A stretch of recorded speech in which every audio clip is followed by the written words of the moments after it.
kami terus menyenangkan hati-Mu Tuhan. Ajar kami memberi yang terbaik dan Kau disenangkan dengan segala yang kami buat. Terima kasih Bapa. Terima kasih Tuhan.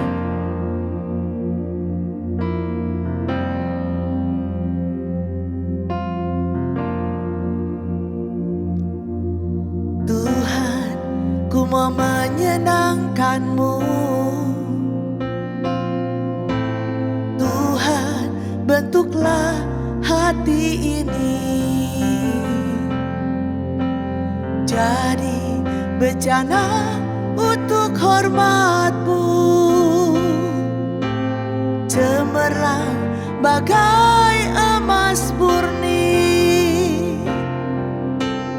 Tuhan, ku serahkan hatiku, semua ku berikan padamu. Kuduskan hingga tulus selalu, agar aku menyenangkan-Mu, menyenangkan-Mu, senangkan-Mu. Hanya itu kerinduanku, menyenangkan-Mu, senangkan hati-Mu. Hanya itu kerinduanku. Ajar kami menyenangkan-Mu Tuhan. Ajar kami dalam hidup kami untuk senantiasa menyenangkan-Mu. Terima kasih Bapa.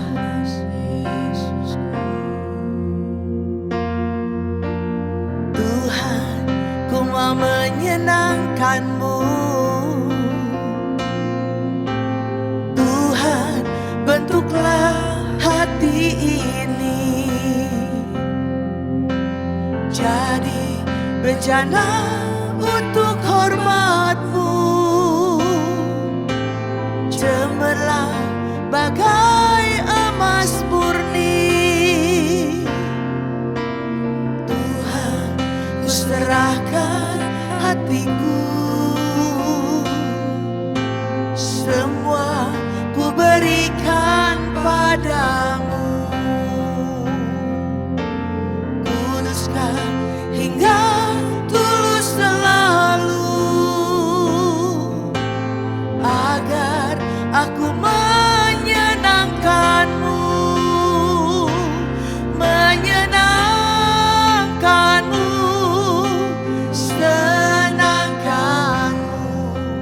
Hanya itu kerinduanku, menyenangkan-Mu, senangkan hati-Mu. Hanya itu kerinduanku, menyenangkan-Mu, menyenangkan-Mu. Terima kasih Tuhan, kami menyenangkan hati-Mu Tuhan,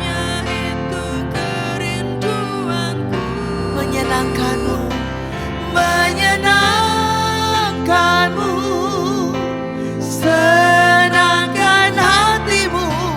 Hanya itu kerinduanku, hanya itu, hanya itu kerinduanku, hanya itu kerinduanku.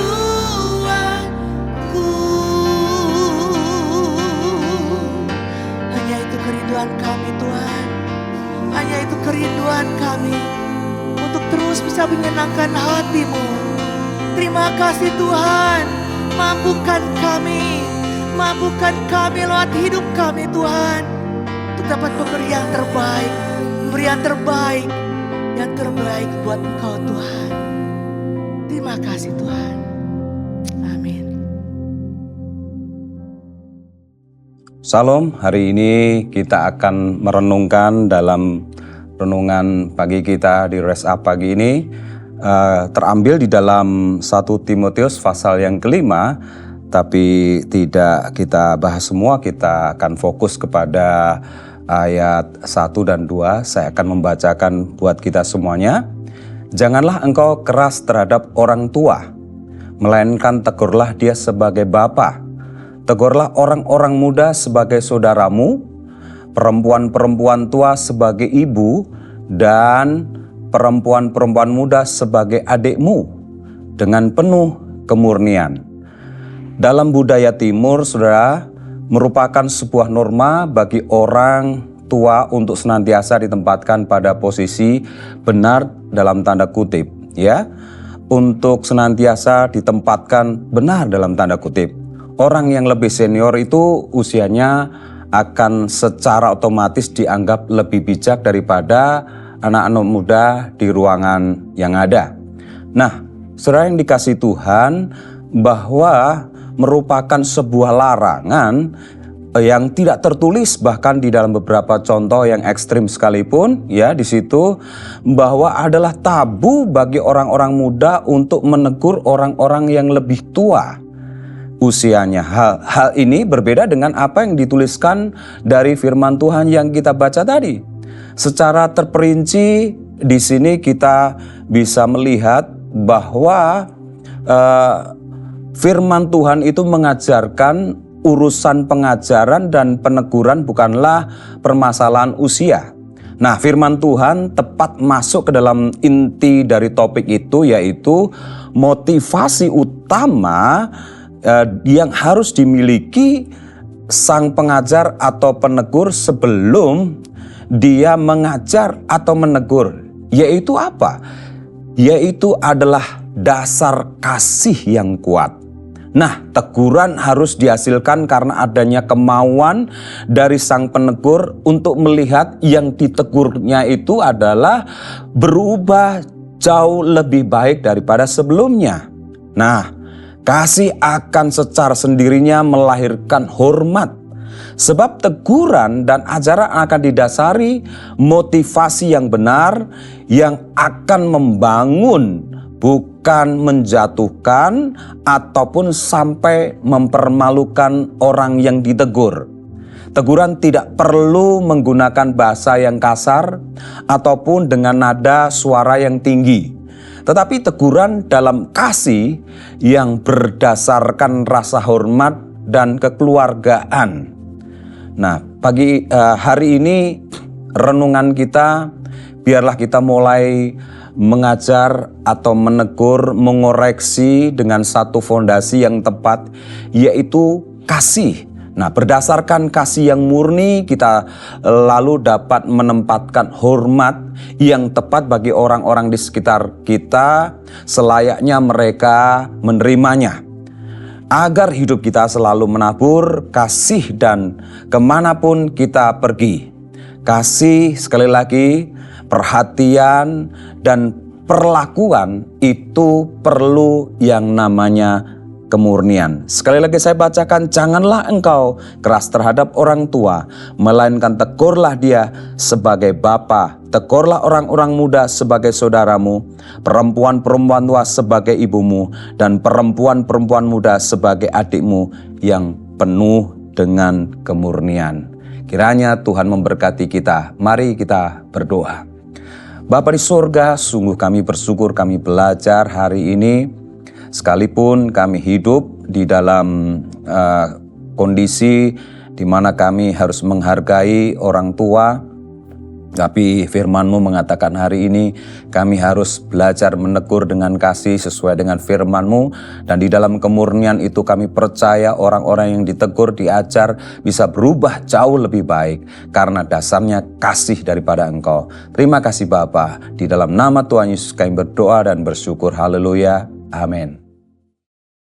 1 Timotius 5. Mengenai saudara-saudara seiman. Janganlah engkau keras terhadap orang yang tua, melainkan tegurlah dia sebagai bapa. Tegurlah orang-orang muda sebagai saudaramu, perempuan-perempuan tua sebagai ibu, dan perempuan-perempuan muda sebagai adikmu dengan penuh kemurnian. Mengenai janda, hormatilah janda-janda yang benar-benar janda. Tetapi jikalau seorang janda mempunyai anak atau cucu, hendaknya mereka itu pertama-tama belajar berbakti kepada kaum keluarganya sendiri. dan membalas budi orang tua dan nenek mereka, karena itulah yang berkenan kepada Allah. Sedangkan seorang janda yang benar-benar janda, yang ditinggalkan seorang diri, menaruh harapannya kepada Allah dan bertekun dalam permohonan dan doa siang malam. Tetapi seorang janda yang hidup mewah dan berlebih-lebihan, ia sudah mati selagi hidup. Peringatkanlah hal-hal ini juga kepada janda-janda itu agar mereka hidup dengan tidak bercela. Tetapi jika ada seorang yang tidak memeliharakan sanak saudaranya, apalagi seisi rumahnya, orang itu murtad dan lebih buruk dari orang yang tidak beriman. Yang didaftarkan sebagai janda, hanyalah mereka yang tidak kurang dari 60 tahun, yang hanya satu kali bersuami dan yang terbukti telah melakukan pekerjaan yang baik, seperti mengasuh anak, memberi tumpangan, membasuh kaki saudara-saudara seiman, menolong orang yang hidup dalam kesesakan. Pendeknya mereka yang telah menggunakan segala kesempatan untuk berbuat baik. Tolaklah pendaftaran janda-janda yang lebih muda. Karena apabila mereka sekali digairahkan oleh keberahian yang menceraikan mereka dari Kristus, mereka itu ingin kawin dan dengan memungkiri kesetiaan mereka yang semula kepadanya, mereka mendatangkan hukuman atas dirinya. Lagi pula dengan keluar masuk rumah orang, mereka membiasakan diri bermalas-malas dan bukan hanya bermalas-malas saja, tetapi juga meleter dan mencampuri soal orang lain dan mengatakan hal-hal yang tidak pantas. Karena itu aku mau supaya janda-janda yang muda kawin lagi, beroleh anak, memimpin rumah tangganya. Dan jangan memberi alasan kepada lawan untuk memburuk-burukkan nama kita. Karena beberapa janda telah tersesat mengikut iblis. Jika seorang laki-laki atau perempuan yang percaya mempunyai anggota keluarga yang janda, hendaklah ia membantu mereka sehingga mereka jangan menjadi beban bagi jemaat. Dengan demikian jemaat dapat membantu mereka yang benar-benar janda. Beberapa petunjuk dan nasihat lagi. Penatua-penatua yang baik pimpinannya patut dihormati 2 kali lipat, terutama mereka yang dengan jerih payah berkhotbah dan mengajar. Bukankah kitab suci berkata, "Janganlah engkau memberangus mulut lembu yang sedang mengirik, dan lagi seorang pekerja patut mendapat upahnya. Janganlah engkau menerima tuduhan atas seorang penatua, kecuali kalau didukung 2 atau 3 orang saksi. Mereka yang berbuat dosa hendaklah kau tegur di depan semua orang, agar yang lain itu pun takut di hadapan Allah dan Kristus Yesus. Dan malaikat-malaikat pilihannya kupesankan dengan sungguh kepadamu. Camkanlah petunjuk ini tanpa prasangka dan bertindaklah dalam segala sesuatu tanpa memihak. Janganlah engkau terburu-buru menumpangkan tangan atas seseorang, dan janganlah terbawa-bawa ke dalam dosa orang lain. Jagalah kemurnian dirimu. Janganlah lagi minum air saja, melainkan tambahkanlah anggur sedikit. Berhubung pencernaanmu terganggu dan tubuhmu sering lemah. Dosa beberapa orang mencolok, seakan-akan mendahului mereka ke pengadilan. Tetapi dosa beberapa orang lagi baru menjadi nyata kemudian. Demikian pun perbuatan baik itu segera nyata, dan kalau tidak demikian, ia tidak dapat terus tinggal tersembunyi.